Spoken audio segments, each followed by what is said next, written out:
This is a demonstration of the new features that we added to the system. The recording from the technical assistance webinar did not record to allow me to download it. So I have to do this so that you guys can see what's new in the tools. On the dashboard, if you go to the not verified customers, I've only got one to play with, so this is just going to be a demo. I'm not going to actually make the change. Click on the customer's name. You get to their profile and you go to the progress page because that's where we need to verify eligibility.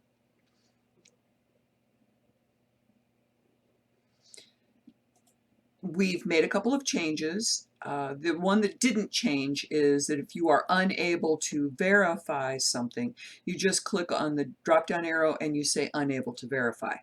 If there are a number of these top pieces to make the student meet requirements or not, then the student will automatically be unverified or not eligible because they're unable to be verified. We've made a recent change that means that the Social Security number is no longer required for the student to be made not eligible, to not be able to verify their eligibility. So that is one change. So you can make these changes, and that's really good for you guys because that was holding up a lot of changes with not being able to have the Social Security number. If that is what ends up happening, then we can scroll down to the enrollment status, and on here we have the ability to select in school or out of school, which did not change. We're going to say out of school because it's based on their original application, but we have some new status options here. So either they are not eligible if you are doing the eligibility verification and the student is unable to be verified on the basic requirements, then they automatically become not eligible.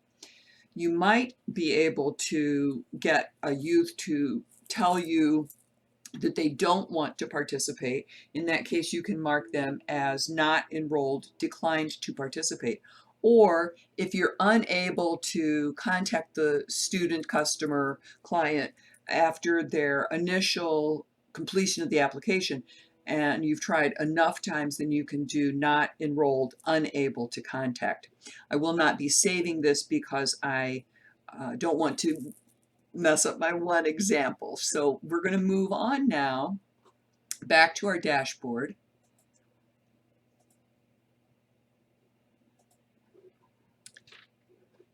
And get the next piece that I can demonstrate for you.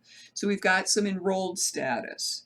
And suppose that we're looking at these customers and we want to find one that's open here. So we're going to look at Lagerfeld House. And as we're looking at the customer's progress page, maybe they completed working and they're done. They've got a great job. You don't need to provide any more services for them. We've got a couple of new options for you.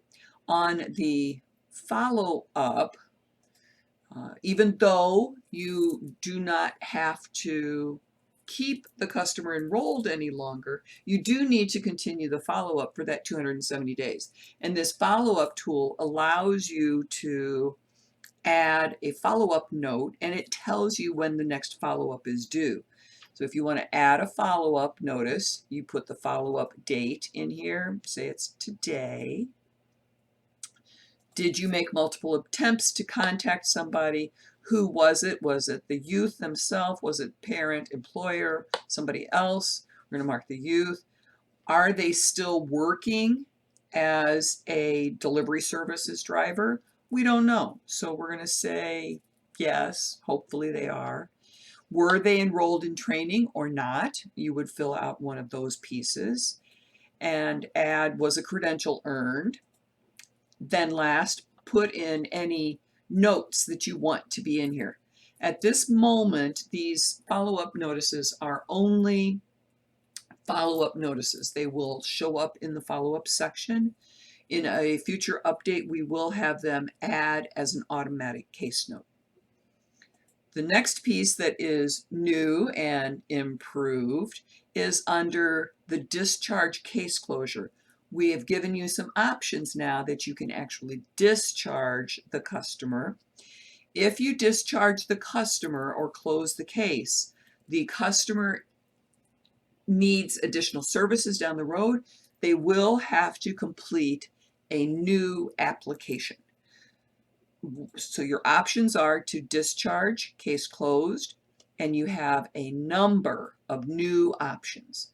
Youth decided not to participate, unable to locate youth, employed no longer needs services, youth moved, incarcerated, deceased, personal, reserved forces called to active duty, attending post-secondary school, attending secondary high school, entered registered apprenticeship program, or enlisted in the military. Those are all options that you can select. None of them require the 270 days of the follow-up, so you can exit the youth at any time. These are all of the changes that have been made. We do have directions on the CYEP Partners program page under the full list of resources. Down here at the bottom, we've got this document. I do need to update one thing on the document, so that will be updated, but right now you can tell what the actual new update is because I left all of the words in there. So thanks for watching. We will see you on the next TA session. Have a great rest of your day.